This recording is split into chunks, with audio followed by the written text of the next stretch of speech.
Coach Barrick here, Equity Podcast, giving you tools to be fit for life. One of the biggest issues when people start aging is their hips and the lack of strength of being able to get down onto the ground and up off the ground. Generally, people don't mind if they can't get to the ground, but getting up off the ground is an issue. If you fall and can't get up, that's a problem. However, if you just can't get to the ground, or it's a very difficult movement for you, that probably means you're not going to be able to get up off the ground either.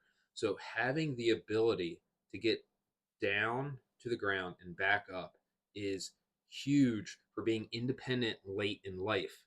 And you're like, I'm in my 30s, I'm in my 50s, whatever it is. You're like, I don't need to worry about that. But when we start aging, when we start hitting 40s, 50s, 60s, that's when we can start losing muscle mass. There's people in their 30s that are losing muscle mass because they're not doing anything. When we start losing that muscle mass, when we start losing our strength early, that's when it becomes a problem later in life.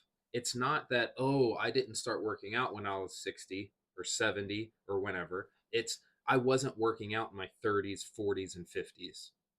That's when that decline starts. And then to get it back is very, very challenging in those later ages. So if we want to be independent as long as we can, we need that strength and we need our hips. And that's what I really want to focus on today is having healthy hips into those later years. You have to use your hips. If you're always sitting in a chair, you're not using your hips. If you can sit in one place for an extended period of time, you're probably in a position you shouldn't be in, or you're sitting in something that you shouldn't be sitting in for an extended period of time. So, what we want to do, if we want to make sure that we're independent, that we're able to get down on the ground, that we're able to stand up, is one, we want to spend some time on the floor.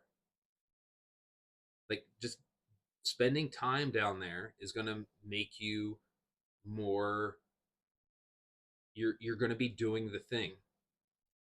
So when we spend time on the floor, it's actually uncomfortable and you're going to fidget, and that's not a bad thing. It's getting us moving, it's making us use our hips, it's making us use our body versus just sitting in a chair. You can just sit there and just veg out, and that's not helpful. So sitting on the floor, being slightly uncomfortable is okay, and that's good. So for example, I have a 6-year old. I lay on the floor, or sit on the floor with her. We play games on the floor. We're not sitting at a table or in the chair all the time. If we have grandkids, get on the floor with them. When you're watching TV, just sit on the floor. Get some stretching in. Just sit on the floor. Do something a little bit different. Use that ability because it's going to sneak up on you. One day you're not going to be able to do it. It's going to be the last time you've ever been on the floor. And that can be scary down the road. The next one is squatting, right? When we're sitting on the floor, those hips are moving. You have to get into all these weird positions. Same thing when we squat. It's going to do two things. One, it's going to help us build strength. It's going to help us build midline and legs and upper body. It's just full body. When we squat, we build strength. We're building muscle, which is obviously good. The other part is that we're spending time in that bottom position. When we're squatting below parallel, we're using our hips. We have to make sure that there's tension there. We have to make sure that we have full range of motion.